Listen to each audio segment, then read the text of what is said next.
चलो, तर CPM पर्टमध्ये आपल्याला बरेचसे टॉपिक शिकावे लागतात. Project, PERT, CPM, crashing, updating आणि activity on network, activity on node network. Okay, तो असे वेगवेगळे टॉपिक आपल्याला शिकायचे असतात. सगळ्यात पहिले आपण प्रोजेक्टमधल्या इंट्रोडक्शन बघून घेतो की प्रोजेक्ट म्हणजे काय. कुठलंही काम जे आपण करत असतो त्याला प्रोजेक्ट बोलतो. प्रोजेक्ट करण्यासाठी आपल्याला रिसोर्सची गरज लागत असते. मॅनपॉवर, मशीन, मनी, मटेरियल, टाईम हे मुख्यतः आपले रिसोर्स असतात प्रोजेक्टला कॅरी आउट करण्यासाठी. इंजिनिअरिंगमध्ये आपण टेक्नॉलॉजीसोबत डील करतो, तर प्रोजेक्ट मॅनेजमेंटसोबत आपण सिंक्रोनायझेशन टेक्नॉलॉजी विथ मॅनपॉवर, याचा अर्थ टेक्नॉलॉजी आणि मॅनपॉवर यांच्यामधलं सिंक्रोनायझेशनचा अभ्यास आपण करत असतो. प्रत्येक प्रोजेक्टचा मुख्यतः 3 ऑब्जेक्टिव्ह असणार आहे की तो प्रोजेक्ट वेळेत पूर्ण व्हावा, कमी पैशात पूर्ण व्हावा आणि ऑप्टिमम रिसोर्समध्ये पूर्ण व्हायला पाहिजे. प्रोजेक्ट मॅनेजमेंटमध्ये तुम्हाला मुख्यतः 3 गोष्टी कराव्या लागतात. त्यामुळे इलिमेंट ऑफ प्रोजेक्ट मॅनेजमेंट किती आपल्याकडे 3: प्लॅनिंग, शेड्यूलिंग आणि कंट्रोलिंग. तो प्लॅनिंग कोणाला बोलतात? ज्या प्रोजेक्टला तुम्ही करताय त्याचे ऑब्जेक्टिव्ह डिफाईन करणं आणि रिसोर्स कुठले लागत आहेत ते आयडेंटिफाईड करणं, या प्रोसेसला बोलतात प्लॅनिंग करणे. शेड्यूलिंग कोणाला बोलतात? तुम्ही प्लॅनिंगमध्ये जे पण ऑब्जेक्टिव्ह डिसाईड केलेले आहेत किंवा जे पण ऑब्जेक्टिव्ह डिफाईन केलेले आहेत त्यांना सिक्वेन्शियली अरेंज करायचं आणि प्रत्येक ऑब्जेक्टिव्हसाठी रिसोर्स अलोकेट करणं, त्याला बोलतात शेड्यूलिंग. आणि 3 नंबर कंट्रोलिंग आहे. तो कंट्रोलिंग कोणाला बोलतात? प्लॅनिंग आणि शेड्यूलिंगनुसार जर का तुमचं काम चालू असेल तर ठीक आहे, पण जर का बिहाइंड किंवा मागे पुढे जर का होत असेल तर त्याला रिशेड्यूल करून आपण कंट्रोलमध्ये आणू शकतो. ठीक आहे, तो हे 3 काय झाले? हे 3 झाले प्रोजेक्ट मॅनेजमेंटचे इलिमेंट. नंतर पुढे प्रोजेक्ट मॅनेजमेंट करण्याचे आपल्याकडे वेगवेगळे पद्धती असतात. पहिली पद्धत आहे बार चार्ट किंवा गॅन्ट चार्ट. तो bar chart is a graphical representation. Bar chart काय आहे? Bar chart is a graphical representation between the activity versus time. Okay, तो ॲक्टिव्हिटी आणि टाईमचं जे काय आहे ग्राफिकल रिप्रेझेंटेशन झालं. एक्स ॲक्सिसवरती टाईम दाखवतो, तर वाय ॲक्सिस ज्याला आपण ऑर्डिनेट बोलतो, वाय ॲक्सिसवरती आपण काय दाखवतो? ॲक्टिव्हिटी दाखवतो. पुढे नंतर बार चार्टमध्ये ॲक्टिव्हिटीला दाखवण्यासाठी आपण बारचा वापर करत असतो. बारची जी लांबी आहे ती ॲक्टिव्हिटीच्या ड्युरेशनबद्दल माहिती देते, त्याची विड्थ आपल्याला काही माहिती देत नाही. नंतर पुढे जर बघायला गेलं त्याचे फायदे आहेत. बार चार्टचे फायदे काय आहेत बरं का? बार चार्ट ड्रॉ करायला सिंपल असतो आणि समजून घ्यायला पण सोपा असतो. It is simple to draw and understand. याला कुठल्याही प्रकारची स्किल मॅनपॉवर लागत नाही. नंतर पुढे जर बघायला गेलो तर स्टार्टिंग आणि फिनिशिंग जी आहे ॲक्टिव्हिटीची ती आपल्याला क्लिअरली दिसायला भेटत असते. बार चार्ट हा ॲक्टिव्हिटी ओरिएंटेड आहे. काय आहे? ॲक्टिव्हिटी ओरिएंटेड आहे. याचे तोटे काय बरं का? 5 तोटे होते. Lack of degree of detail, याचा अर्थ मेन ॲक्टिव्हिटीमधल्या ज्या सब ॲक्टिव्हिटी आहे त्यांची माहिती तुम्हाला भेटत नाही. 2 number review of project progress. याचा अर्थ काय होतो? रिव्ह्यू ऑफ प्रोजेक्ट प्रोग्रेस याचा अर्थ असा आहे की एखादी ॲक्टिव्हिटी चालू असताना किंवा एखादा प्रोजेक्ट चालू आहे, अर्ध्यापर्यंत तुम्ही गेलेला आहे, प्रोजेक्ट किती टक्के काम झालं आहे किंवा किती उरलं आहे याची माहिती आपल्याला भेटत नाही. त्याला काय बोललो आहे? Review of project progress. जर समजा तुम्हाला प्रोजेक्टचा प्रोग्रेस जर का बघायचा असेल तर आपला जो बार असतो, ॲक्टिव्हिटीला रिप्रेझेंट करणारा जो बार असतो त्याच्या अर्धी विड्थला आपण हॅच करतो. काय करतो? हॅच. तो हॅच लाईन करून आपण काय करत असतो? हा एरर दूर करू शकतो. परंतु हा एक लिमिटेशन आहे. काय एक लिमिटेशन आहे? पुढे तो lack of degree of detail, review of project progress. 3 number activity inter relationship. Activity inter relationship याचा अर्थ मेन ॲक्टिव्हिटीसोबत रिलेशनशिप आपल्याला कळत नाही बार चार्टच्या मदतीने. चौथा पॉईंट काय होता? चौथा पॉईंट होता टाईम अनसर्टिनिटी. बार चार्ट आपण अशा ठिकाणी वापरू शकत नाही ज्या ठिकाणी टाईमची अनसर्टिनिटी आहे. रिसर्च आणि डेव्हलपमेंट सारखे जे प्रोजेक्ट असतात त्या केसमध्ये वापरत नाही. आणि 5वा होता no cost optimisation. No cost optimisation, तो आपण क्रॅशिंग करतो, म्हणजे बार चार्टमध्ये तुम्हाला क्रॅशिंग करता येणार नाही. क्रॅशिंग करणं म्हणजे काय बरं का? प्रोजेक्टची कॉस्ट खूप जास्त होती त्याला कमी करून टाकू, असं करता येणार नाही तुम्हाला बार चार्टमध्ये. ओके, बार चार्टचे जे लिमिटेशन आहे त्याला ओव्हरकम करण्यासाठी आपण माइलस्टोन चार्ट आणतो. काय आणतो? Milestone chart. माइलस्टोन चार्टमध्ये काय करतात? जी मेन ॲक्टिव्हिटी आहे त्या मेन ॲक्टिव्हिटीमधल्या सब ॲक्टिव्हिटी कुठे जाऊन संपतायत ते दाखवण्यासाठी माइलस्टोनचा वापर करतात. माइलस्टोन हा एक ॲरो असू शकतो, हा स्क्वेअर शेपमध्ये असू शकतो किंवा हा सर्क्युलर शेपमध्ये असू शकतो. तुम्हाला काय दाखवतो? हा जो ॲरो दाखवलेला आहे हा तुम्हाला मेन ॲक्टिव्हिटीमधल्या सब ॲक्टिव्हिटी कुठे संपतायत हे दाखवतो. बरोबर का? तर देअरफॉर आपण काय बोलणार की माइलस्टोन चार्ट जो काही आहे तो माइलस्टोन चार्ट काय असतो? इव्हेंट ओरिएंटेड असतो. ओके, जर तुम्हाला असा प्रश्न विचारला तर माइलस्टोन चार्ट हा बार चार्टचा कुठला लिमिटेशनला ओव्हरकम करून टाकतो? तर lack of degree of detail. बरोबर, पुढे गेलो लिंक चार्ट. लिंक बार चार्टमध्ये काय बोलतो आपण? लिंक बार चार्ट हा मोडिफिकेशन आहे. तो it is the modification of bar chart and milestone chart. Bar chart आणि माइलस्टोन चार्टचं जे मोडिफिकेशन करून नवीन तुम्ही चार्ट बनवलेला आहे त्याला लिंक चार्ट बोलतात. मेन ॲक्टिव्हिटीसोबत जे लिंकिंग आहे किंवा जे रिलेशन आहे त्याला इस्टॅब्लिश करण्यासाठी तुम्ही लिंक बार चार्टचा वापर करतात. ठीक आहे. 4 number work breakdown structure. Entire प्रोजेक्टला आपण सिस्टीम, सब सिस्टीम, कंपोनेंट आणि इलिमेंटमध्ये डिवाइड करत जात असतो, जेणेकरून प्रोजेक्टचे एक्झिक्युशन करायला सिंपल जाईल. प्रोजेक्टला तुम्ही इलिमेंट पर्यंत जेव्हा डिवाइड करत जात असतात, याचा अप्रॉच आपण नेहमी टॉप टू बॉटम ठेवत असतो. वर्क ब्रेकडाऊन स्ट्रक्चर 4 झाला. 5 नंबर आहे आपल्याकडे नेटवर्क ॲनालिसिस. तो 5वा, तो प्रोजेक्ट मॅनेजमेंटची जी पद्धत आहे 5वी, ती आहे नेटवर्क ॲनालिसिस. बरं, नेटवर्क ॲनालिसिस कोणाला बोलतात? It is the graphical and logical representation of different activity in the project is called as network analysis. नंतर दुसरा पॉईंट काय बोलतो की बार चार्ट जो आहे, बार चार्ट, नंतर माइलस्टोन चार्ट, लिंक चार्ट यांच्यामध्ये असणारे जेवढे पण लिमिटेशन आहे त्याला ओव्हरकम करण्यासाठी आपण कशाचा वापर करतोय? या नेटवर्क ॲनालिसिसचा. नेटवर्क जे आहेत मुख्यतः तुमच्याकडे 2 प्रकारचे आहेत, ॲक्टिव्हिटी ऑन ॲरो आणि ॲक्टिव्हिटी ऑन नोड. ठीक आहे. तो activity on arrow AOA diagram आपण त्याला बोलत असतो, आपल्या पेपरामध्ये येतं तसं. ठीक आहे. आणि दुसरा आहे ॲक्टिव्हिटी ऑन नोड म्हणजे AON. ठीक आहे. त्याला प्रिसिडन्स डायग्राम पण बोलत असतो आपण. मग पुढे काय? आता fundamental of network. Fundamental of network काय सांगितलं होतं तुम्हाला मी? फंडामेंटल ऑफ नेटवर्क काय आहे की तुम्ही नेटवर्क बनवत असताना लॉजिकली आणि सिक्वेन्शियली, ठीक आहे, तो लॉजिकली आणि सिक्वेन्शियली डिफरंट ॲक्टिव्हिटीला काय करत जायचं? अरेंज करत जायचं. तो कंप्लीट प्रोजेक्ट होण्यासाठी जेवढे पण डिफरंट ॲक्टिव्हिटी आहेत त्यांना लॉजिकली आणि सिक्वेन्शियली अरेंज करणं, हे आपलं काय आहे? फंडामेंटल आहे. मग आता आपण पहिला प्रकार लक्षात घेतो असतो ॲक्टिव्हिटी ऑन ॲरो. तो ॲक्टिव्हिटी ऑन ॲरोमध्ये आपल्याला पहिले काय लक्षात घ्यावं लागणार आहे? ॲक्टिव्हिटी म्हणजे काय? Actual performance of task is nothing but the activity. ॲक्टिव्हिटीला करण्यासाठी कशाची गरज भासते? रिसोर्सची गरज भासते. ओके का? मग ॲक्टिव्हिटीला रिप्रेझेंट करायचं असेल तर कशाच्या मदतीने रिप्रेझेंट करतात? नेटवर्क ॲनालिसिसमध्ये ॲक्टिव्हिटी दाखवण्यासाठी आपण ॲरोचा वापर करत असतो. जे ॲक्च्युअल काम आपण करत असतो त्याला आपण ॲक्टिव्हिटी बोलतो. जसं की कन्स्ट्रक्शन ऑफ फाउंडेशन, ठीक आहे ना, प्रिपरेशन ऑफ ESE एक्झाम. तर हे काय आहे? हे ॲक्टिव्हिटी आहे. जे तुम्ही कृती करतायत तीच आपली काय झाली? ती एक मेन ॲक्टिव्हिटी झाली प्रोजेक्टमधली. ओके. तर मग ॲक्टिव्हिटीला दाखवण्यासाठी ॲरोचा वापर केला जात असतो. ॲरोचा जो पॉईंट आहे, ॲरोचा स्टार्टिंग पॉईंट ॲक्टिव्हिटी स्टार्ट झाली असं बोलणार आहे आणि एंड पॉईंट संपली, या पद्धतीने ते माहिती देत असते. ॲरोची लांबी आपल्याला काहीही माहिती देत नाही, पण तो ॲरो आहे त्याच्यावरून आपल्याला कळून जातं की टाईम फ्लो लेफ्टकडून राईटकडे आहे, परंतु लेंथ ऑफ द ॲरो याचं काही सिग्निफिकन्स नाही आहे. ठीक आहे. तो मग आता ॲरोने दाखवतात. पुढे ॲक्टिव्हिटी दाखवण्यासाठी ज्या ॲरोचा वापर करतायत त्या ॲरोच्या वरती आपण त्या ॲक्टिव्हिटीचं नाव लिहितो आणि ॲरोच्या खाली आपण ड्युरेशन लिहत असतो. ठीक आहे. आपल्याकडे वेगवेगळ्या प्रकारच्या ॲक्टिव्हिटी आहे. Serial activity. कुठली आहे? सिरियल ॲक्टिव्हिटी कोणाला बोलतात बरं का? एक ॲक्टिव्हिटी संपल्यानंतर दुसरी ॲक्टिव्हिटी चालू होते, त्याच्यानंतर तिसरी ॲक्टिव्हिटी चालू होते. या तिघं ॲक्टिव्हिटी हे सिरियलमध्ये आहेत, सिरीजमध्ये आहेत. ओके. सिरीज ॲक्टिव्हिटी एकमेकांवरती डिपेंड राहतात, बरोबर का? दुसरा आहे आपल्याकडे ॲक्टिव्हिटीचे प्रकार सांगतो. 1 number serial activity, 2 number parallel activity. Parallel activity कोणाला बोलतो बरं का? एकाच वेळेस ज्या सोबत ॲक्टिव्हिटी सुरू आहेत त्यांना पॅरलल ॲक्टिव्हिटी असे बोलत असतो. 3 नंबर प्रिडेसर ॲक्टिव्हिटी. 3 नंबर काय? प्रिडेसर ॲक्टिव्हिटी. प्रिडेसर ॲक्टिव्हिटी म्हणजे काय बरं का? जी कन्सर्न ॲक्टिव्हिटी आहे तिची मागची जी ॲक्टिव्हिटी आहे तिला आपण काय बोलतो? प्रिडेसर ॲक्टिव्हिटी. आणि कन्सर्न ॲक्टिव्हिटीची पुढची जी ॲक्टिव्हिटी आहे तिला सक्सेसर ॲक्टिव्हिटी बोलतो. Serial activity, parallel activity, predecessor activity, successor activity. पुढे झाले काय? तो पॅरलल ॲक्टिव्हिटी, सिरियल पण झालेत. या पद्धतीने ॲक्टिव्हिटीचे प्रकार आपल्याकडे असतात. त्याच्यानंतर आपण बघतो नेटवर्क ॲनालिसिस करण्यासाठी आपल्याकडे दुसरा महत्त्वाचा फॅक्टर असतो. त्या दुसरा महत्त्वाचा कंपोनेंट आहे तो म्हणजे इव्हेंट. काय असतो? इव्हेंट. तो ॲक्टिव्हिटी स्टार्टिंग इव्हेंट काय आहे? Event is what? इव्हेंट काय आहे? हा इन्स्टंट ऑफ टाईम आहे. It is the instant of time which shows starting and finishing of activity. तो ॲक्टिव्हिटीची स्टार्टिंग आणि फिनिशिंगला दाखवणारा जो इन्स्टंट ऑफ टाईम आहे त्याला आपण इव्हेंट बोलतो. जनरली इव्हेंट नोडने दाखवतात. नोड म्हणजे सर्कलने दाखवत असतो. ओके. इव्हेंट हा नेहमी अकर होत असतो.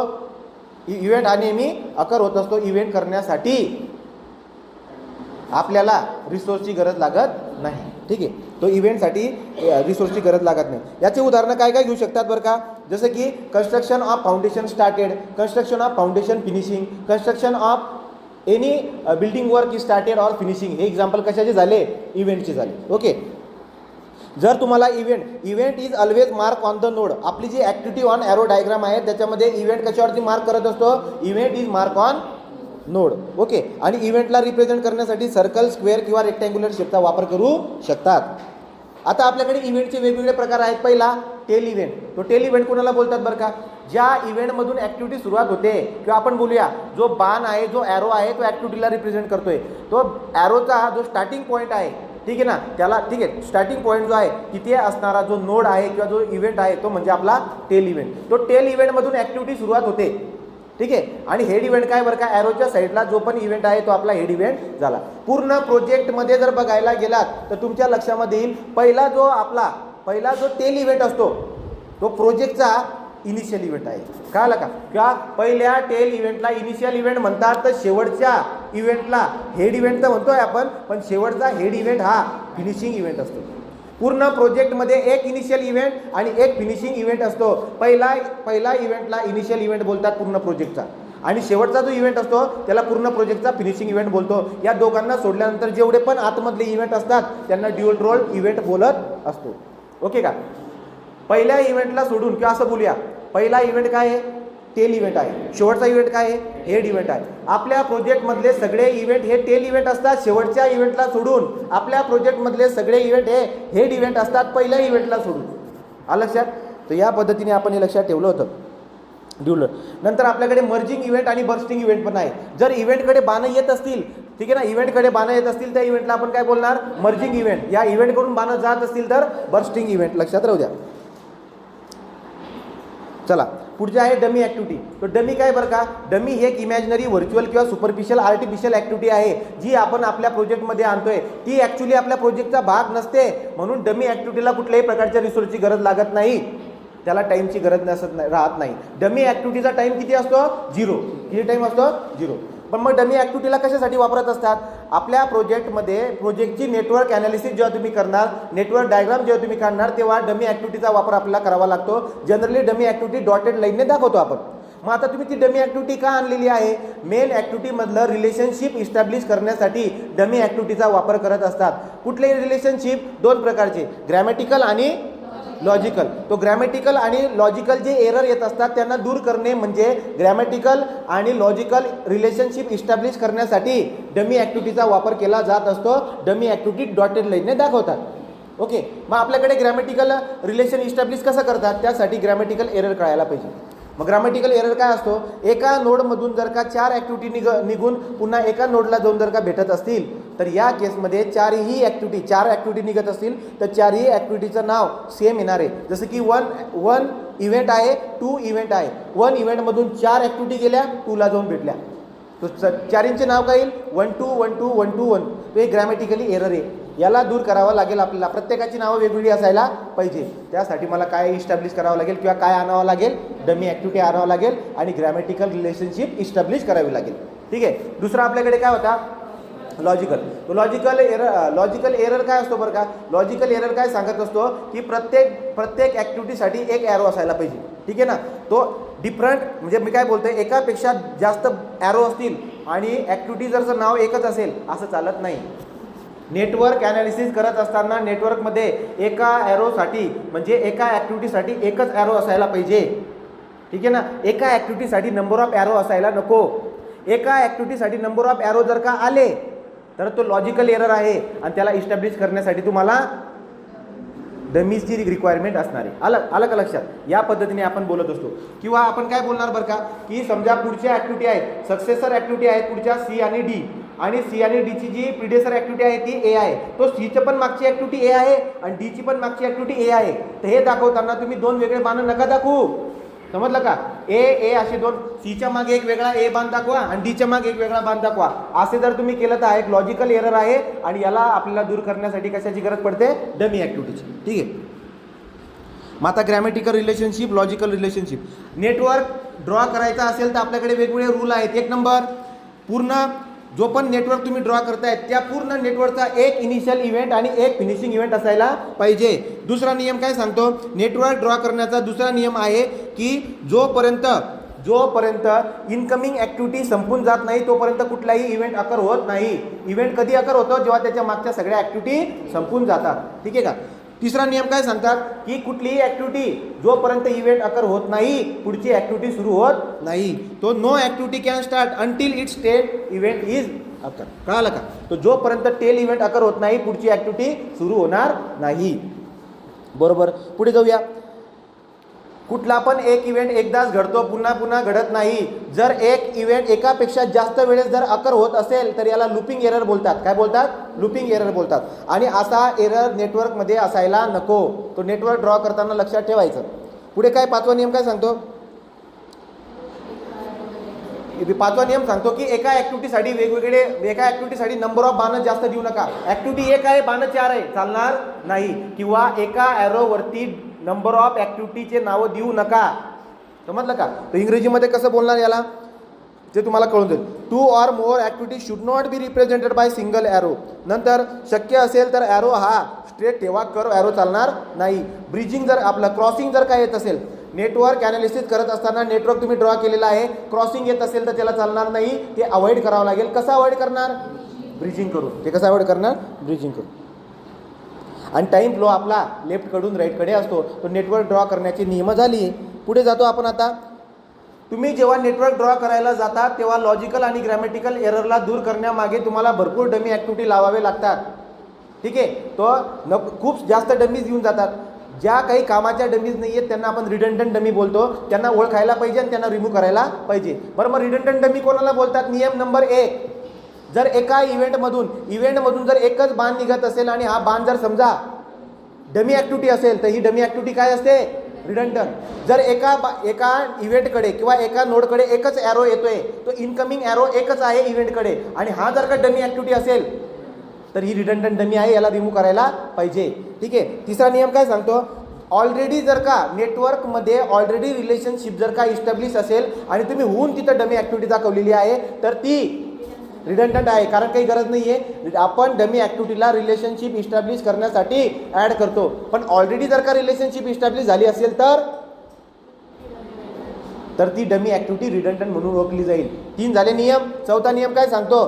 चौथा नियम बोलतो की जर समजा सक्सेसर ॲक्टिव्हिटी सी आणि डी या 2 पुढच्या ॲक्टिव्हिटी आहेत, पण या 2 पुढच्या ॲक्टिव्हिटीच्या ज्या प्रिडेसर ॲक्टिव्हिटी आहेत ते 2 सेम आहेत. म्हणजे काय? सी ॲक्टिव्हिटीचे प्रिडेसर ॲक्टिव्हिटी ए आणि बी आहे आणि डीचे पण काय आहे? ए आणि बी आहे. नेटवर्क ड्रॉ करत असताना चुकून आपल्याकडून डमीज येऊन जातात. 4 डमी जर आले समजा, ते 4चे डमीज काय असतात? रिडंडंट असतात. किंवा ए आणि बी ज्या मागच्या 2 ॲक्टिव्हिटी आहेत ए आणि बी, त्यांच्या पुढच्या 2 ॲक्टिव्हिटी सी आणि डी आहेत. म्हणजे एची पण ए नावाची जी ॲक्टिव्हिटी आहे त्याची पुढची ॲक्टिव्हिटी सी आणि डी आहे आणि बीची पण सी आणि डी आहे. तर अशा केसमध्ये देखील 4 डमीज येऊन जातात, ज्या 4च्या डमीज काय असतात? रिडंडंट असतात. ओके. आणि लास्ट पॉईंट काय बोललो तुम्हाला मी की 2 मागच्या ॲक्टिव्हिटीसाठी पुढे 2 पुढच्या ॲक्टिव्हिटी आहेत. एची पण ए ॲक्टिव्हिटीच्या पुढे सी आणि डी आहे आणि बीच्या पुढे पण सी आणि डी आहे. मग आता हे सी आणि डी ज्या ॲक्टिव्हिटी आहे त्यांचे अजून कोणीतरी प्रिडेसर ॲक्टिव्हिटी आहे. अशा केसमध्ये डमी रिडंडंट किती असतात? 2. ठीक आहे? तो हे आपण नियम बघितलेले आहे. पुढे जर आपण गेलो तर काय बरं का, आता नंबरिंग ऑफ इव्हेंट. तो इव्हेंटची नंबरिंग करण्यासाठी फुलकर्सन रूल वापरतात. पूर्ण नेटवर्कमधला पहिला जो इव्हेंट असतो त्याला इनिशियल इव्हेंट बोलतात. इनिशियल इव्हेंटमधून निघालेले जे बाणं आहेत तो इनिशियल इव्हेंटला नंबर 1 द्यायचा. इनिशियल इव्हेंटमधून निघालेले बाणं रिमूव्ह करून टाकायचे. तुम्हाला नवीन इनिशियल इव्हेंट सापडतील आणि त्यांची नंबरिंग तुम्ही अल्टरनेटली करू शकता. 2 जर का समजा इनिशियल इव्हेंट आले तर समजा एकाच्या पुढे 2 आणि 3 देणार किंवा 3 2 तुम्ही असं करू शकतात. पुढे पण तेच प्रोसिजर करायची. नंबरिंग झाल्याच्या नंतर त्या इव्हेंटमधून निघालेले बाणं बाहेर रिमूव्ह करा आणि नवीन तुम्हाला इनिशियल इव्हेंट भेटेल. ओके ना? ठीक आहे. तर मग आपण पुढे जातो. आता पुढचं आहे स्किप नंबरिंग. छोट्या छोट्या प्रोजेक्टमध्ये इव्हेंटची नंबरिंग करत असताना सिक्वेन्शियली करत जात असतो 1 2 3 4. परंतु बिग प्रोजेक्टमध्ये, मोठ्या प्रोजेक्टमध्ये ही नंबरिंग आपण स्किप नंबरिंग करत असतो. 1 2 3 4 असे न करता 5 10 15 10 20 20 10 20 30 या पद्धतीने नंबरिंग करत जातो. असे का करतो? कारण मोठ्या प्रोजेक्टमध्ये चेंज व्हायचे चान्सेस खूप जास्त असतात. जर तुम्ही चेंज केला, जर तुम्ही एखादा नवीन इव्हेंट आकार केला तर त्याची नंबरिंग तुम्हाला या नंबरच्या आतमध्ये देता येते. कन्सेप्टचं नाव आहे स्किप नंबरिंग. पुढे गेलो आपण. मग आता पुढचा पॉईंट असतो आपला पर्ट. पुढचा पॉईंट काय असतो? पर्ट. तर नेटवर्क ॲनालिसिसमध्ये पुढचा ॲक्टिव्हिटी ऑन ॲरोमध्ये आपल्याला शिकायची आहे PERT, program evolution and review technique. PERT ही अशी टेक्निक आहे जिचा वापर करून आपण प्लॅनिंग, शेड्युलिंग आणि कंट्रोलिंग करू शकतो. कुठला पण प्रोजेक्ट घेऊन टाका, तो प्रोजेक्टचा सगळ्यात मुख्य टार्गेट आपलं काय असतं की तो प्रोजेक्ट वेळेमध्ये व्हायला पाहिजे. पण प्रोजेक्टच्या आतमधल्या ज्या ॲक्टिव्हिटी आहेत त्या ॲक्टिव्हिटीचे टाईम बोलण्यासाठी आपल्याकडे 2 अप्रोच आहेत. तो प्रोजेक्टची ॲक्टिव्हिटी टाईम, प्रोजेक्टच्या ॲक्टिव्हिटीचा टाईम सांगण्यासाठी तुमच्याकडे दोन अप्रोच आहेत, 1 नंबर 2 नंबर. पहिला काय डिटर्मिनिस्टिक अप्रोच आणि प्रोबॅबिलिस्टिक अप्रोच. जर समजा त्या ॲक्टिव्हिटीच्या टाईम बोलण्याबद्दल जर तुम्हाला सफिशियंट नॉलेज असेल तर त्या ॲक्टिव्हिटीचा जो तुम्ही टाईम बोलणार तो एकच टाईम बोलणार आणि तो आपला डिटर्मिनिस्टिक अप्रोच असणार. ठीक आहे. तो ॲक्टिव्हिटीचा टाईम बोलताना जर का सफिशियंट नॉलेज तुमच्याकडे असेल तर त्या ॲक्टिव्हिटी कधी कंप्लीट होईल बाबा तुम्ही ते परफेक्ट सांगून देणार, एक परफेक्ट वेळ तुम्ही बोलून देणार. त्याला डिटर्मिनिस्टिक अप्रोच आपण बोलत असतो. परंतु ॲक्टिव्हिटीचा ड्युरेशन सांगत असताना तुम्हाला जर का जर का जर शंका असेल की बाबा हे लवकर होऊ शकतं, उशिरा होऊ शकतं, तर अशा केसमध्ये आपण प्रोबॅबिलिस्टिक अप्रोच वापरतो आणि प्रोबॅबिलिस्टिक अप्रोच वापरून आपण 3 टाईम बोलत असतो. तो पर्ट जो आहे ती पर्ट इव्हेंट ओरिएंटेड असते आणि पर्टमध्ये प्रोजेक्टच्या ॲक्टिव्हिटीचा ड्युरेशन बोलण्यासाठी मला प्रोबॅबिलिस्टिक अप्रोच वापरावा लागतो. कळालं का? पर्टच्या मदतीने प्रोजेक्टमधल्या ॲक्टिव्हिटीचा ड्युरेशन बोलण्यासाठी मला प्रोबॅबिलिस्टिक अप्रोच वापरावा लागतो.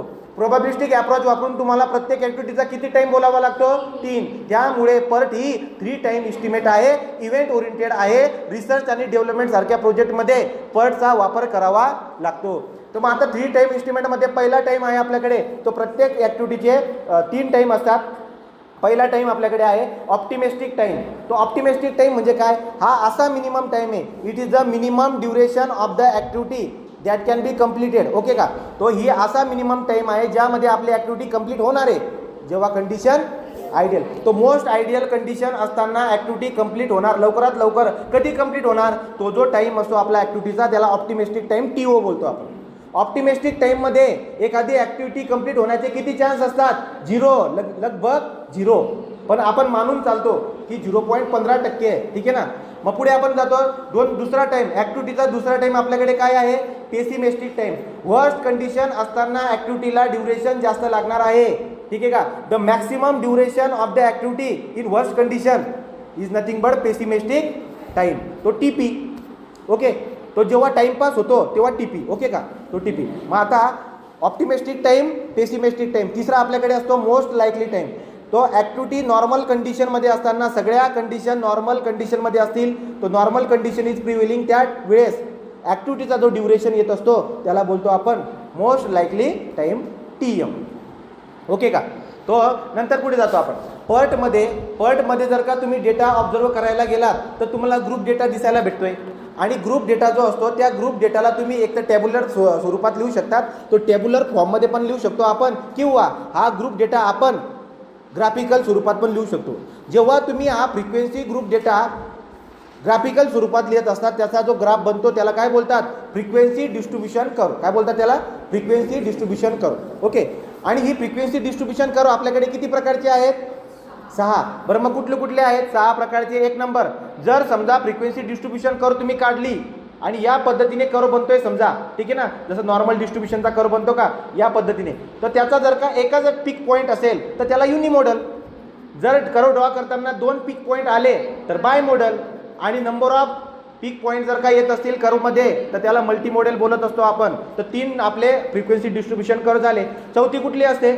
जर समजा फ्रिक्वेन्सी डिस्ट्रीब्युशन कर्व तुम्ही जी ड्रॉ केलेली आहे ती जर का स्क्यूड असेल लेफ्ट साईडला तो लेफ्ट स्क्यूड, बरोबर का? जर ती राईट साईडला असेल तर राईट स्क्यूड. ओके. तर लेफ्ट आणि राईट आपल्याला कळायला पाहिजे, त्यासाठी लेफ्ट राईट यायला पाहिजे. ओके. आणि जर सिमेट्रिक असेल तर त्या केसला आपण काय बोलून देतो? Normal frequency distribution curve. Left skew वाली जी फ्रिक्वेन्सी डिस्ट्रीब्युशन कर्व आहे, लेफ्ट स्क्यू वाली जी फ्रिक्वेन्सी डिस्ट्रीब्युशन कर्व आहे, त्याचा अर्थ काय होतो? त्याचा अर्थ असा होतो की तो प्लॅनर जो आहे त्या प्लॅनरने कमी वेळेत जास्त ॲक्टिव्हिटी परफॉर्म करून दाखवली. म्हणजे कमी वेळेस एकच ॲक्टिव्हिटी कमी वेळेत जास्त वेळेस परफॉर्म केलेली आहे. काय बोललो मी? जर फ्रिक्वेन्सी डिस्ट्रीब्युशन कर्व जर का लेफ्ट स्क्यूड असेल याचा अर्थ हा जो प्लॅनर आहे हा ऑप्टिमिस्टिक प्लॅनर आहे, आणि हा जो कर्व ड्रॉ केला गेलेला आहे लेफ्ट स्क्यू फ्रिक्वेन्सी डिस्ट्रीब्युशन कर्वला काय बोलतात? Optimistic planner curve. काय बोलतात? Optimistic planner curve. ओके ना?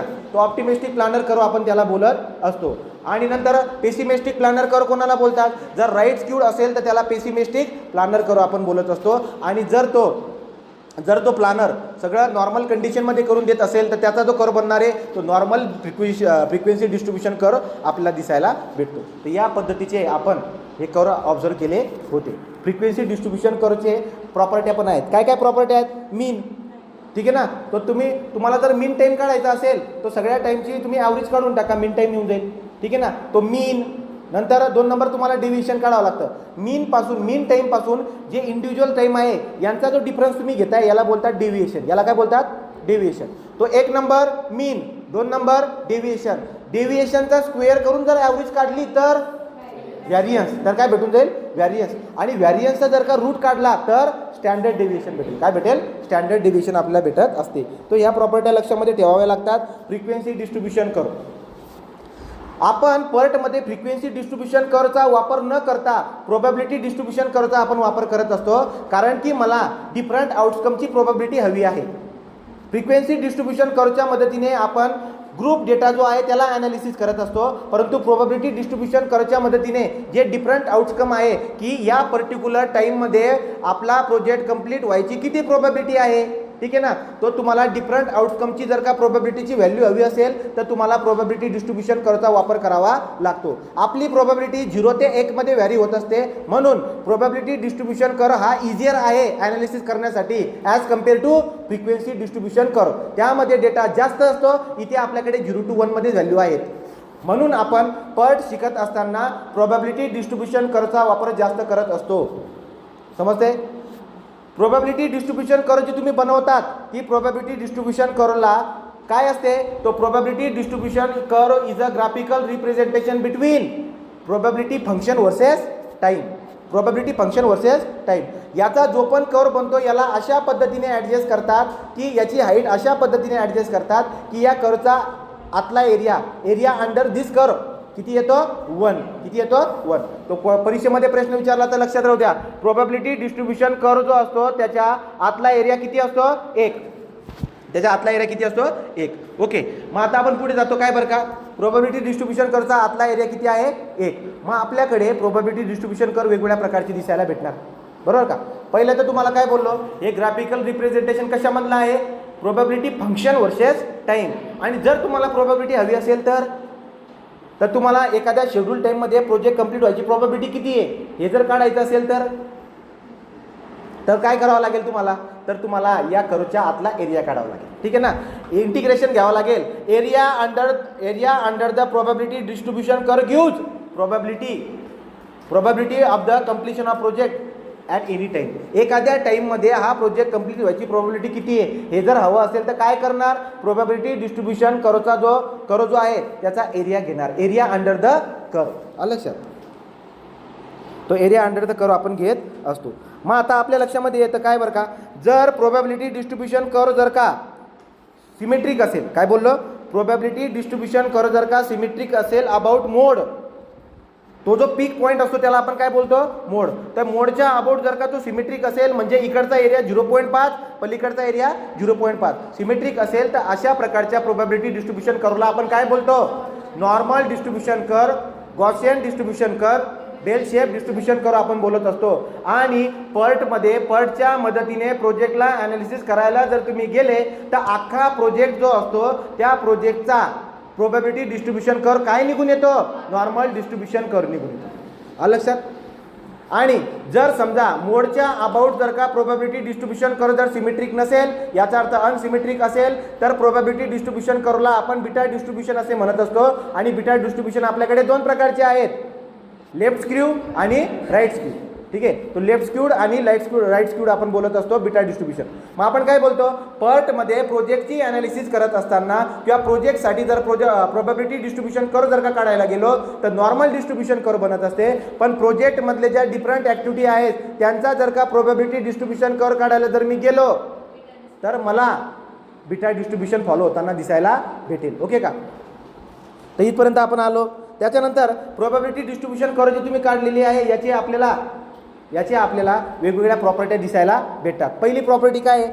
जर समजा तुम्ही या प्रोबॅबिलिटी डिस्ट्रीब्युशन करमधला -∞ पासून बघा तुम्ही कर्व ड्रॉ केली, तुम्ही पूर्ण प्रोजेक्टसाठी असं अजून करताय की तुम्ही पूर्ण प्रोजेक्टचा प्रोबॅबिलिटी डिस्ट्रीब्युशन कर्व काढताय, तर तुम्ही नॉर्मल डिस्ट्रीब्युशन कर्व काढली, बरोबर का? तर आपण काय करतो, त्या पीक पॉईंटपासून इकडे एक्स मायनस किती घेतो अंतर, एक्स मायनस सिग्मा, आणि राईट साईडला एक्स प्लस सिग्मा घेतो. पुन्हा आपण थोडं अंतर सोडून x minus 2 sigma, x plus 2 sigma घेतो, आणि पुन्हा काही अंतर सोडून एक्स मायनस 3 सिग्मा आणि एक्स प्लस 3 सिग्मा अंतर घेत असतो. Area under the x plus or minus sigma 68%, area under x plus or minus 2 sigma 95%, area under x plus or minus 3 sigma 99.7%. तो एवढा आपल्याला एरिया दिसायला भेटत असतो. मग तुमच्या डोळ्यासमोर जो पण प्रोबॅबिलिटी डिस्ट्रीब्युशन कर्व तुम्ही बघताय तो x plus or minus 3 sigma जो आहे याच्यामधला एरिया किती येऊन जातो, 99.3%. ठीक आहे, तो 99.7%. मग आपल्या लक्षामध्ये काय येतं की ही जी डायग्राम आपण बनवलेली आहे याचा 0.3%चा एरिया, 0.3%चा एरिया काय होतोय, उरून जातो. ठीक आहे ना, उरतोय. मग आपण अभ्यासासाठी काय करत असतो, एक्स मायनस 3 सिग्मा जो आहे सुरुवातीचा त्याला आपण ऑप्टिमिस्टिक टाइम मानून घेतो, आणि एक्स प्लस 3 सिग्मा जो आहे त्याला आपण पेसिमिस्टिक टाइम मानून घेतो. ऑप्टिमिस्टिक टाइम आणि पेसिमिस्टिक टाइम यांच्या जर दोन व्हॅल्यू तुमच्याकडे आल्यात किंवा हे मानताना तुम्हाला एरर किती टक्क्याचा झेलावा लागतो, 0.3%. तो जर तुम्ही optimistic time is equal to X minus 3 sigma घेतायत किंवा pessimistic time TP is equal to X plus 3 sigma घेतायत, तर हे घेण्यासाठी तुम्हाला एरर किती लक्षात घ्यावा लागणार, 0.3%चा. किती, 0.3%चा एरर कन्सिडर करून तुम्ही याला कन्सिडर करू शकता. जेव्हा तुम्ही पेसिमिस्टिक टाइममधून ऑप्टिमिस्टिक टाइम जर का मायनस करायला गेले तर या ग्राफवरून तुम्हाला ती व्हॅल्यू किती भेटते, TP minus TO is equal to 6 sigma, where sigma is the standard deviation. मग स्टँडर्ड डेव्हिएशनचा फॉर्म्युला आपल्याकडे काय बनतो, TP minus T not divide by 6. आणि जर व्हॅरियन्स पाहिजे असेल तर स्टँडर्ड डेव्हिएशनचा स्क्वेअर करा, जो की काय येणार, TP minus T not divide by 6 ब्रॅकेटचा स्क्वेअर. ओके का? तर या पद्धतीने मग तुम्हाला प्रॉपर्ट्या लक्षामध्ये ठेवाव्या लागतील. लक्षात आल्या का प्रॉपर्ट्या? ओके. जर तुम्हाला असं विचारलं की minus infinity to X minus 3 sigma याच्यामध्ये किती एरिया येईल, 0.15%चा. किती, 0.15%चा. एक्स प्लस 3 सिग्मा आणि प्लस इन्फिनिटी याच्यामधला एरिया किती येईल, 0.15%. आलं का लक्षात? तो जसा प्रश्न विचारेल तो तसं तुम्ही उत्तर देऊ शकता. पुढे असते आपल्याकडे आता एक्सपेक्टेड टाइम ऑफ ॲक्टिव्हिटी. तो ॲक्टिव्हिटी जे आहेत, प्रत्येक ॲक्टिव्हिटी जी आपल्याला पर्टच्या मदतीने प्रोजेक्टचा ॲनालिसिस करताना प्रत्येक ॲक्टिव्हिटीचे आपल्याला 3 टाईम दिसायला भेटतात, पण लोकांना आपण हे 3 टाईम बोलत फिरणार नाही. आपल्याला त्याचा ॲव्हरेज टाईम सांगत जावा लागतो. तो जो ॲव्हरेज टाईम तुम्ही काढणार, प्रत्येक ॲक्टिव्हिटीचे 3 टाईम असतात, यांचा आपल्याला ॲव्हरेज काढावा लागतो. पण जो ॲव्हरेज मी काढतो, वेटेज ॲव्हरेज काढतो. काय काढतो मी, वेटेज ॲव्हरेज काढतो. प्रत्येक ॲक्टिव्हिटीचे 3 टाईम आहेत. तुम्ही ऑप्टिमिस्टिक टाईम जो आहे त्याला 1चं वेटेज देतात, मोस्ट लाईकली टाईमला तुम्ही 4चं वेटेज देतात, आणि पेसिमिस्टिक टाइमला तुम्ही 1चा वेटेज देतात. असं केल्यानंतर तुम्ही जेव्हा वेटेज ॲव्हरेज काढणार तो TO plus 4 time TM plus TP divide by 6 हा आपला ॲक्टिव्हिटीचा एक्सपेक्टेड टाइम होऊन जाईल. आणि एक्सपेक्टेड टाइममध्ये ॲक्टिव्हिटी कंप्लीट व्हायची प्रोबॅबिलिटी किती असते, 50%. किती असते, 50%. पण मला जर का समजा हे तर तुम्ही ॲक्टिव्हिटीचा एक्सपेक्टेड टाइम काढला, पण मला अख्ख्या प्रोजेक्टचा एक्सपेक्टेड टाइम जर काढायचा असेल तर सेंट्रल लिमिट थेरमचा वापर करावा लागतो. सेंट्रल लिमिट थेरमचा वापर कसा करणार तुम्ही, तुमच्याकडे जे प्रोजेक्टमध्ये डिफरंट पाथ आहेत त्यांच्या अलॉंग तुम्ही काय करत जा, एक्सपेक्टेड टाइम काढत जा आणि त्यांची बेरीज करा. अख्ख्या प्रोजेक्टचा एक्सपेक्टेड टाइम भेटून जाईल. समजते का? ओके. तर मग आता आपण काय करणार, हां, अजून आपल्या लक्षात काय घ्यावं लागतं, तुम्ही जी प्रोबॅबिलिटी डिस्ट्रीब्युशन कर्व बघायला गेला तुमच्याकडे 3 प्रकारचे आहे, 2 प्रकारची मुख्यतः, एक नॉर्मल डिस्ट्रीब्युशन आणि एक beta distribution. Activity follows beta distribution, project follows normal distribution. मग आता मी काय बोलतोय, आपल्याला परीक्षेमध्ये असा पण प्रश्न विचारून टाकेल तो काय, की जर समजा आपण लेफ्ट स्क्यू जर बोलतोय तर लेफ्ट स्क्यूच्या केसमध्ये काय होऊन जात असतं, जे एक्सपेक्टेड टाइम आहे त्याच्यापेक्षा मोस्ट लाईकली टाइम कमी असतो. तो मोस्ट लाईकली टाइम जर का एक्सपेक्टेड टाइमपेक्षा कमी असेल तर नॉर्मल तर प्रोबॅबिलिटी डिस्ट्रीब्युशन कर्व काय असते, लेफ्ट स्क्यू. ठीक आहे ना, लेफ्ट स्क्यू. आणि जर मोस्ट लाईकली टाइम जर का एक्सपेक्टेड पेक्षा जास्त असेल तर आपण त्याला राईट स्क्यू बोलत असतो. आणि जर एक्सपेक्टेड टाइम आणि मोस्ट लाईकली टाइम जर का इक्वल असेल तर अशा केसमध्ये नॉर्मल प्रोबॅबिलिटी डिस्ट्रीब्युशन कर्व आपण त्याला बोलणार. ओके का? तर या पद्धतीने झालंय. पुढे आपण जातो. आता पर्टची ॲनालिसिस ही इव्हेंट ओरिएंटेड आहे, म्हणून इव्हेंटचा टाइम आपल्याला शिकायला पाहिजे. आणि प्रत्येक इव्हेंटसाठी आपल्याला 2 टाइम लक्षात घ्यावा लागतो. पहिला time earliest expected, earliest expected event occurrence time. Earliest expected event occurrence time ज्याला मी टीईने दाखवत असतो. काय असतो हा इव्हेंटचा असा मिनिमम टाईम आहे अकर व्हायचा की जर तुम्ही लवकरात लवकर जर इव्हेंट सुरू केला तर आपला प्रोजेक्ट तसाही वेळेवर संपेल. ठीक आहे. तो आपण काय बोलत असतो, earliest expected event time is the minimum time in which event can be occur. आणि इव्हेंट तेव्हाच अकर करतो जेव्हा त्याला लीड करणाऱ्या ॲक्टिव्हिटी सगळ्या कंप्लीट होऊन जात नाही, तोपर्यंत इव्हेंट अकर होत नाही. तो इव्हेंट अकर होण्यासाठी त्याच्या मागच्या सगळ्या ॲक्टिव्हिटी संपायला पाहिजेत. ओके. तर मग पुढे आपण बघायला गेलो की जर समजा मला अर्लीस्ट एक्सपेक्टेड टाईम जर का प्रत्येक इव्हेंटचा शोधत जायचा असेल तर मला फॉरवर्ड पास मेथड वापरावं लागेल. कुठली? फॉरवर्ड पास मेथडने आपण काय करू शकतो, पुढचे जेवढे पण इव्हेंट आहेत जे फुलकर्सन रूल तुम्ही वापरून इव्हेंटचे नंबरिंग केलेली आहेत का, त्या पुढच्या इव्हेंटचा तुम्हाला earliest expected time find out करण्यासाठी फॉरवर्ड पास मेथडचा वापर करावा लागेल. 2 नंबरचा इव्हेंटचा टाईम आपल्याकडे लेटेस्ट अलायबल अकरन्स टाईम. काय आहे? Latest allowable occurrence time. याचा अर्थ काय? जर तुम्ही इव्हेंट अकर करायला उशीर जरी केला, जास्तीत जास्त उशीर जरी केला तरी सुद्धा तुमचा प्रोजेक्ट कशावर कंप्लीट होईल? शेड्यूलवरती कंप्लीट होईल. मग तो जो उशीर केल्यानंतर जो तुम्ही इव्हेंट सुरू करताय त्या इव्हेंटचा जो टाईम आहे it is the maximum time of the event. ठीक आहे का? काय बोलणार आपण याला? It is the maximum time of the event in which event may be occur without delaying the project. Without delaying the project याला बोलतो आपण काय? Latest allowable occurrence time TL. ठीक आहे. मग आपल्या लक्षामध्ये काय येईल की प्रत्येक इव्हेंटचे ते 2 टाईम झाले. मग आता या 2 टाईमचा जो डिफरन्स आहे या डिफरन्सला आपण काय बोलत असतो बरं का? या डिफरन्सला आपण काय बोलतो? स्लॅक. याला काय बोलतो आपण? स्लॅक. तो slack is the what? Slack is the time by which. तो स्लॅक असा टाईम आहे, लक्षात घ्या बरं का, प्रत्येक इव्हेंटला 2 टाईम असतो, TE आणि TL. TE म्हणजे earliest expected event occurrence time आणि TL म्हणजे latest allowable occurrence time. Latest allowable occurrence time minus earliest expected event occurrence time जर केला तर तुम्हाला भेटेल स्लॅक. मग स्लॅक काय असतो? स्लॅक हा असा टाईम आहे की एवढ्या टाईममध्ये जर तुम्ही इव्हेंट अकर करायला डिले जरी केला तरी सुद्धा तुमचा प्रोजेक्ट शेड्यूल टाईमवरती कंप्लीट होईल. हा असा टाईम आहे ज्यामध्ये आपण आपल्या इव्हेंटला तेवढा टाईम डिले करू शकतो तरी सुद्धा तुमचा प्रोजेक्ट शेड्यूल टाईमवरती कंप्लीट होईल. असे शब्द वापरावे लागतील. कळालं का? हां. मग पुढे काय आता? हा जो स्लॅक आहे या स्लॅकचा फॉर्म्युला काय भेटला तुम्हाला? Slack is equal to TL minus TE. Slack positive, negative किंवा 0 असू शकतो. जर स्लॅक पॉझिटिव्ह असला याचा अर्थ काय झाला? जर स्लॅक जर का पॉझिटिव्ह असला तर याचा अर्थ असा झाला की लेटेस्ट अलायबल टाईम हा अर्लीस्ट एक्सपेक्टेड अकरन्स टाईमपेक्षा मोठा आहे. याचा अर्थ असा आहे की तुमच्याकडे खूप रिसोर्स आहेत. लेटेस्ट अलायबल टाईम जर का एक्सपेक्टेड टाईमपेक्षा जर का अर्लीस्ट एक्सपेक्टेड टाईमपेक्षा जास्त असेल तर तुमच्याकडे रिसोर्स खूप जास्त आहेत. तुम्ही अहेड द शेड्यूल चालतायत. कसं? कळालं का? तुम्ही अहेड द शेड्यूल चालतायत. तो स्लॅक जर का पॉझिटिव्ह असेल किंवा स्लॅक ग्रेटर दॅन 0 असेल याचा अर्थ TL minus T greater than 0 असेल तर याचा अर्थ TL ग्रेटर दॅन TE असतो. म्हणजे तुमची ॲक्टिव्हिटी ही किंवा इव्हेंट ॲक्टिव्हिटी नाही, तुमचा इव्हेंट जो आहे तो अहेड द शेड्यूल चालू आहे. म्हणजे काम वेळेमध्ये होते, तुमच्याकडे खूप जास्त रिसोर्स आहेत. बरोबर. आणि जर समजा तो अशा प्रकारचे ज्या इव्हेंटचा स्लॅक हा पॉझिटिव्ह असतो किंवा ग्रेटर दॅन 0 असतो अशा इव्हेंटला आपण सब क्रिटिकल इव्हेंट बोलतो. काय बोलतो? सब क्रिटिकल इव्हेंट. ओके. नंतर पुढे आता स्लॅक हा निगेटिव्ह पण असतो.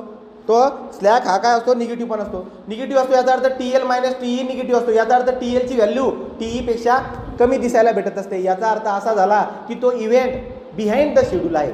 याच्यामध्ये रिसोर्सची कमतरता होती म्हणून तो इव्हेंट बिहाइंड द काय आहे?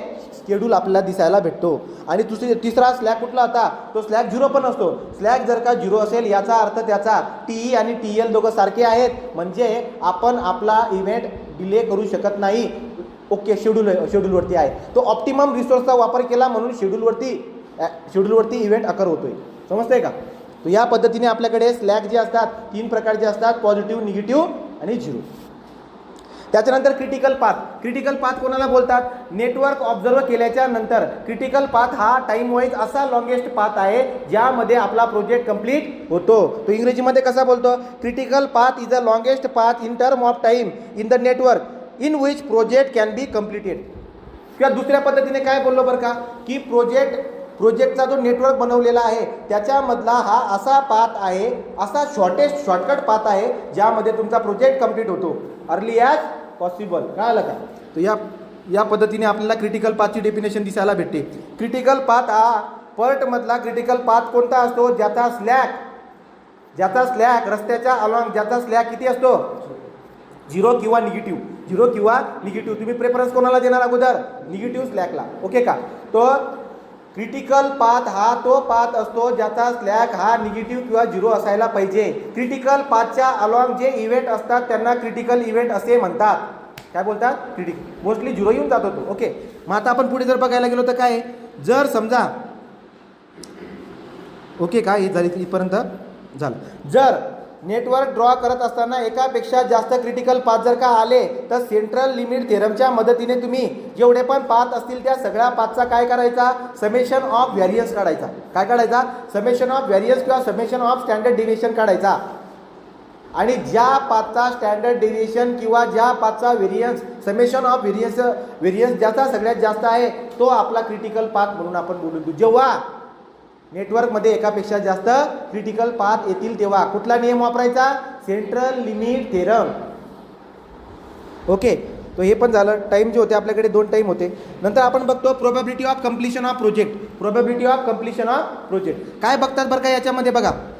तर एखादा प्रोजेक्ट शेड्यूल टाईममध्ये कंप्लीट व्हायची प्रोबॅबिलिटी कशावर डिपेंड करते? त्या प्रोजेक्टचा शेड्यूल टाईम आणि एक्सपेक्टेड टाईम जो काही आहे का त्यांच्या डिफरन्सवरती. काय बोलतो मी? अख्खा प्रोजेक्ट शेड्यूल टाईमवरती कंप्लीट होईल याची प्रोबॅबिलिटी कशावर डिपेंड करते?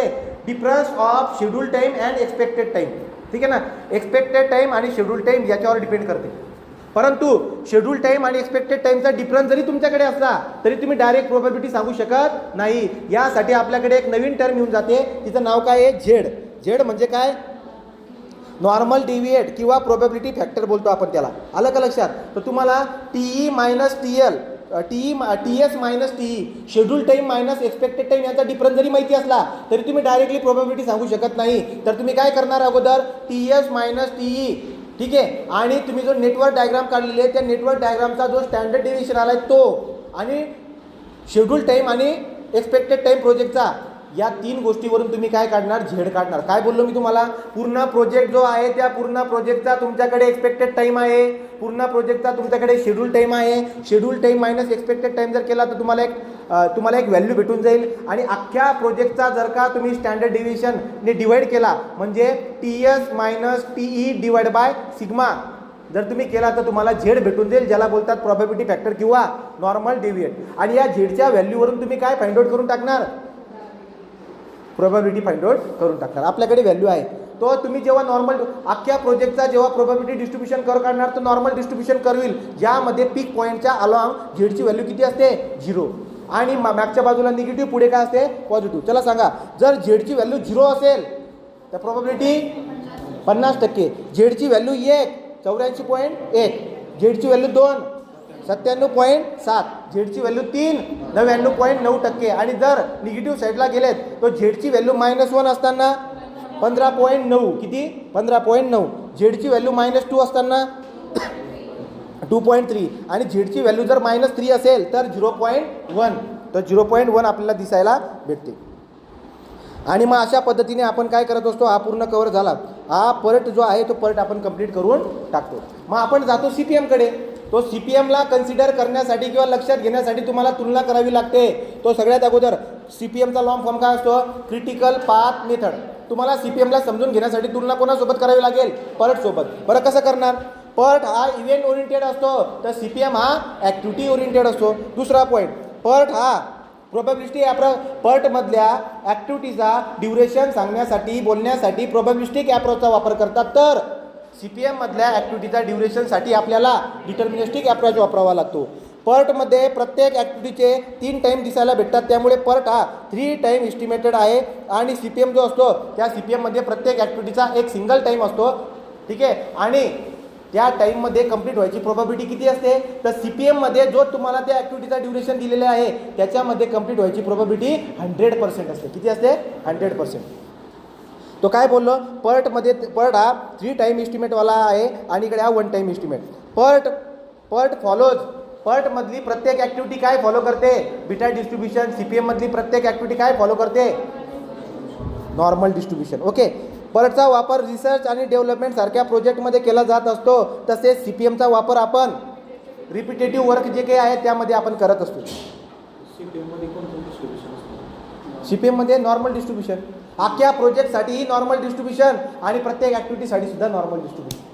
त्याला हे डिटर्मिनेशन काय ना? हा डिटर्मिनिस्टिक अप्रोच, हा एकच टाईप. ह्याच्यामध्ये पर्ट जे आहे त्या पर्टमध्ये आपण काय बोलत असतो की पर्टमधली जी कॉस्ट आहे, कॉस्ट ऑफ द प्रोजेक्ट पर्टमध्ये टाईमवर डिपेंड असते. कशावर डिपेंड असते? टाईम. पण CPMमध्ये प्रोजेक्टची कॉस्ट ही टाईमवर डिपेंड राहत नाही. रिसर्च आणि डेव्हलपमेंट सारख्या प्रोजेक्टमध्ये तुम्हाला पर्ट टेक्निकचा वापर करायचा आहे आणि CPM या टेक्निकचा वापर तुम्हाला रिपिटेटिव्ह वर्कमध्ये करायचा आहे. ओके का? मग पुढे जात असतो. CPMची ॲनालिसिस ही ॲक्टिव्हिटी ओरिएंटेड आहे. त्यामुळे ॲक्टिव्हिटीचा ड्युरेशन आपल्याला लक्षात घ्यावा लागतो. ॲक्टिव्हिटीचे आपल्याकडे किती टाईम असतात? तो या ॲक्टिव्हिटीच्या आपण 4 टाईम काढतो. कुठले कुठले टाईम आहेत? EST, early start time, early finish time, latest finish time, latest start time. ठीक आहे का? असे 4 टाईम आपल्याला दिसायला भेटत असतात. ओके. तर मग आता पहिले काय उचलला? अर्ली स्टार्ट टाईम म्हणजे काय? अर्ली टाईम, ॲक्टिव्हिटीचा अर्ली टाईम याचा अर्थ असा आहे it is the time of the activity. ठीक आहे ना? लवकरात लवकर ॲक्टिव्हिटी कधी सुरू होते त्याचा जो टाईम आहे किंवा तो जो टाईम आहे त्याला काय बोलतो आपण? Early start time. ठीक आहे. आणि लक्षात काय ठेवतो?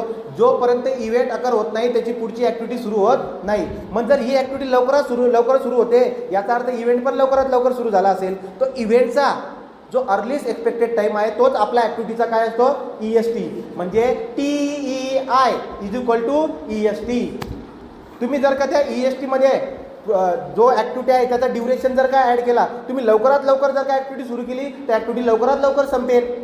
तो लवकरात लवकर कधी सुरू होते? ESTला. आणि लवकरात लवकर कधी संपेल? EFTला, अर्लीस्ट फिनिश टाईम. मग अर्लीस्ट फिनिश टाईमचं एक्सप्रेशन काय आहे पहिले सांगा. अर्ली स्टार्ट टाईमचा फॉर्म्युला काय असतो? Early start time is equal to TEI म्हणजे earliest expected time of event. Okay का? पण जर मला EFT काढायचं असेल तर कसा काढणार? EFT is equal to EST plus activity duration. म्हणजे 2 आले की नाही? जेव्हा आपण नेटवर्कला ॲनालिसिस करणार तर तेव्हा फक्त इव्हेंटचे नावं काढून घ्या.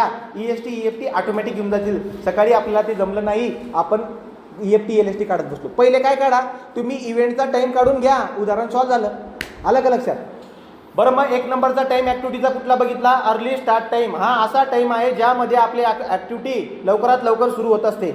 अर्लीस्ट फिनिश टाईम म्हणजे काय बरं का? तुम्ही लवकरात लवकर सुरू केलं तर ॲक्टिव्हिटीचा ड्युरेशन म्हणजे ॲक्टिव्हिटी कंप्लीट झाल्यानंतर ॲक्टिव्हिटी लवकर बी संपेल. बरोबर का? पुढे 3 नंबरचा ॲक्टिव्हिटीचा टाईम आहे आपल्याकडे latest finish time. Latest finish time म्हणजे काय बरं का? तुम्ही उशीर करून ती ॲक्टिव्हिटी कधी कंप्लीट करता? उशीर करून जर तुम्ही त्या ॲक्टिव्हिटीला डिले जरी केला तर उशीर करून ती ॲक्टिव्हिटी, समजलं का? त्याला बोलतात लेटेस्ट फिनिश टाईम. आणि जो आपला हेड इव्हेंट जो आहे त्या हेड इव्हेंटचा लेटेस्ट अकरन्स टाईम म्हणजे आपला ॲक्टिव्हिटीचा काय असतो? LFT. कळलं ना? हेड इव्हेंटचा जो लेटेस्ट अलायबल टाईम आहे हा आपल्या कन्सर्न ॲक्टिव्हिटीचा काय असतो? LFT असतो. LFT मधून ॲक्टिव्हिटी ड्युरेशन मायनस केला तर मला LST भेटणार. काय भेटणार? Latest start time. आलं का लक्षात? लेटेस्ट स्टार्ट टाईम म्हणजे काय? जर तुम्ही उशीर जरी केला तर उशीर करून तुम्ही ॲक्टिव्हिटीला कधी स्टार्ट करतात तो लेटेस्ट स्टार्ट टाईम आहे. तुम्ही लेटेस्ट स्टार्ट टाईममध्ये जरी ॲक्टिव्हिटी सुरू केली तरी सुद्धा प्रोजेक्ट शेड्यूल टाईमवरती कंप्लीट होईल. आलं का लक्षात? तर या पद्धतीने आपण हे 4ही टाईम लक्षात घेतलेले आहे. फॉर्म्युले सगळ्यांचे लक्षात आले का? त्याला पटापट सांगा. Early start time is equal to TEI. याचा अर्थ काय झाला? TEI याचा अर्थ काय झाला? टेल इव्हेंटचा अर्लीस्ट एक्सपेक्टेड टाईम म्हणजे ॲक्टिव्हिटीचा early start time. Early start टाईममध्ये ॲक्टिव्हिटीचा ड्युरेशन ॲड केलं तर अर्लीस्ट फिनिशिंग टाईम. ठीक आहे ना? Earliest finishing time. नंतर आपण काय बोललो की जो हेड इव्हेंट आहे त्या हेड इव्हेंटचा लेटेस्ट अलायबल टाईम हा आपल्या ॲक्टिव्हिटीचा लेटेस्ट फिनिश टाईम असतो. आणि लेटेस्ट फिनिश टाईममधून ॲक्टिव्हिटी ड्युरेशन जर का मायनस केलं तर लेटेस्ट स्टार्ट टाईम भेटेल. फॉर्म्युले सगळे बनून गेले ना? बरोबर का? पर्टमध्ये इव्हेंटचा जो टाईम होता त्या इव्हेंटच्या टाईमचा तुम्ही डिफरन्स जेव्हा घेताल त्याला तुम्ही स्लॅक बोलतात. की बाबा एवढा स्लॅक एवढ्या दिवसांनी जरी आपण इव्हेंटला डिले केला तरी सुद्धा आपला प्रोजेक्ट शेड्यूल टाईमवरती कंप्लीट होतो. तसेच CPMमध्ये स्लॅकच्या ॲनॉलॉगस आपल्याकडे टर्म कुठली असते? फ्लोट. काय असते? फ्लोट. तो फ्लोट काय बरं का? फ्लोट कोणासाठी असतो? ॲक्टिव्हिटीसाठी. स्लॅक कोणासाठी असतो? इव्हेंटसाठी. ठीक आहे ना. मग आता आपण फ्लोट कोणाला बोलतो बरं का, प्रत्येक ॲक्टिव्हिटीचा फ्लोट आपण फाइंड आउट करतो. मग फ्लोट कोणाला बोलतो आपण, फ्लोट काय आहे, टाईम आहे. फ्लोट काय आहे, फ्लोट हा असा टाईम आहे की एवढा टाईम जर का तुम्ही तुमच्या ॲक्टिव्हिटीला डिले जरी केला, फ्लोट हा असा टाईम आहे, एवढा टाईम जरी तुम्ही तुमच्या ॲक्टिव्हिटीला डिले जरी केला तरी सुद्धा तुमचा प्रोजेक्ट शेड्यूल टाईमवरती होईल. नाही समजलं का. Float is a time. Float हा असा टाईम आहे ॲक्टिव्हिटीचा, जर तुम्ही ॲक्टिव्हिटीला एवढा टाईम जरी डिले केला तरी सुद्धा तुमचा इंटायर प्रोजेक्ट शेड्यूल टाईमवरती कंप्लीट होईल. आणि असे फ्लोट आपल्याकडे किती प्रकारचे आहेत, 4. एक नंबर टोटल फ्लोट. एक नंबर टोटल फ्लोट. तर तुम्हाला आता बघा, आपण ॲक्सिस पण फाइंड आउट केली होती. पहिली यादी बनवून टाका. Total float, free float, independent float, interfering float, असे 4 प्रकारचे फ्लोट आपल्याकडे आहेत. ठीक आहे ना. तो पहिला उचलला आपण टोटल फ्लोट. तो टोटल फ्लोटसाठी तुम्हाला जर का समजा टोटल फ्लोटला समजून घ्यायचं असेल तो काय बोलतो, त्यासाठी लक्षात घ्या. टोटल फ्लोटच्या ठिकाणी जेव्हा तुम्ही एखाद्या ॲक्टिव्हिटीचा टोटल फ्लोट काढतात तेव्हा तुमच्याकडे available time, maximum available time किती असतो, तुम्ही लवकरात लवकर सुरू करा आणि त्या ॲक्टिव्हिटीला उशिरात उशीर संपवा, तो हा तुमच्याकडे मॅक्सिमम टाईम असतो. या मॅक्सिमम टाईममध्ये ॲक्टिव्हिटी जर कंप्लीट करून टाकली तर तो एक्सेसचा जो टाईम आहे, excess time of the maximum available time over activity duration is called as total float. त्याला काय बोलतो आपण, टोटल फ्लोट. आणि आपण टाईम स्केल काढली होती. टाईम स्केलमध्ये तुमच्या लक्षामध्ये येईल की शेवटचा जो होता तो LFT होता, त्याच्या इकडे LST होता, इकडचा लेफ्ट साईडचा सगळ्यात कोपऱ्यावरचा EST होता, त्याच्या पुढचा EFT होता. मग तुमच्याकडे फॉर्म्युला काय होता, LFT minus EST minus activity duration किंवा LST minus LST minus EST. आठवतंय का, या पद्धतीने. किंवा मी एक PDF टाकलेली आहे, त्याच्यामधून पण तुम्ही बघू शकतात. बघा, तर माझी ती PDF आहे. आता ती PDF पण मागे गेली का परत, हां.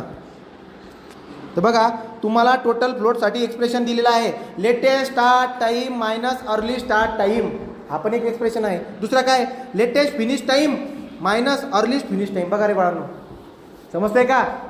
LST minus EST total float किंवा LFT मायनस EFT म्हणजे पुढचा. ठीक आहे ना. तो LFT मायनस EFT, तो हा पण आपला टोटल फ्लोट झाला. LFT minus EST minus duration केला तरी सुद्धा टोटल फ्लोट येऊन जातो. पुढे जातं काय बरं का, इंटरफेरिंग फ्लोट. इंटरफेरिंग फ्लोट नाही, तो इंटरफेरिंग फ्लोटच्या अगोदर फ्री फ्लोट. बघा, फ्री फ्लोट कोणाला बोलतात, पहिले हे सांगा मला. टोटल फ्लोट हा त्याच्या प्रिडेसर ॲक्टिव्हिटीच्या टोटल फ्लोटवरती परिणाम करतो का, हो. आणि त्याच्या सक्सेसर ॲक्टिव्हिटीच्या टोटल फ्लोटवरती परिणाम करतो का, हो. तो कन्सर्न ॲक्टिव्हिटीचा टोटल फ्लोट हा त्याच्या प्रिडेसर आणि सक्सेसर ॲक्टिव्हिटीच्या टोटल फ्लोटवरती परिणाम करतो. आणि तो करू नये त्यासाठी आपण नवीन फ्लोट आणतो ज्याचं नाव आहे इंटरफेरिंग फ्लोट. कुठला आणतो, तो परीक्षेमध्ये विचारायचं. इंटरफेरिंग फ्लोट म्हणजे काय, तो आपली जी कन्सर्न ॲक्टिव्हिटी आहे ती मागची आणि पुढची या दोघं ॲक्टिव्हिटीला काय करते, दोघं ॲक्टिव्हिटीच्या टोटल फ्लोटवरती परिणाम करते. ठीक आहे का. तो आपण नवीन टर्म आणली इंटरफेरिंग फ्लोट. काय असते त्याची डेफिनेशन वाचा. इंटरफेरिंग फ्लोटची डेफिनेशन सांगतो बघा. There are chance that utilisation of total float of activity may affect float times other activity in network. कळलं का. तुम्ही कन्सर्न ॲक्टिव्हिटीचा टोटल फ्लोट काढायला जेव्हा जातात ती मागची आणि पुढची ॲक्टिव्हिटीच्या टोटल फ्लोटवरती परिणाम करते.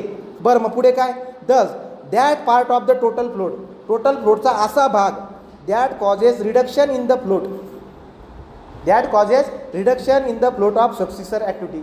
तो सक्सेसर ॲक्टिव्हिटीच्या फ्लोटमध्ये परिणाम होऊ नये. काय बोललो मी तुम्हाला, सक्सेसर ॲक्टिव्हिटीच्या फ्लोटमध्ये परिणाम होऊ नये त्यासाठी टोटल फ्लोटमधून जेवढा ड्युरेशन मायनस करणार तुम्ही त्याला बोलतात इंटरफेरिंग फ्लोट.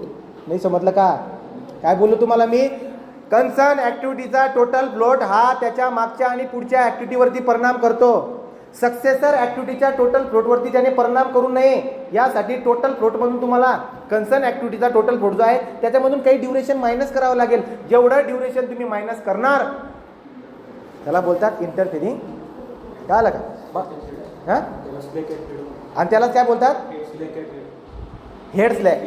त्याला हेड स्लॅग बोलणार ना, तेवढं ड्युरेशन मायनस करा ना, पुढच्यावरती परिणाम करते ना.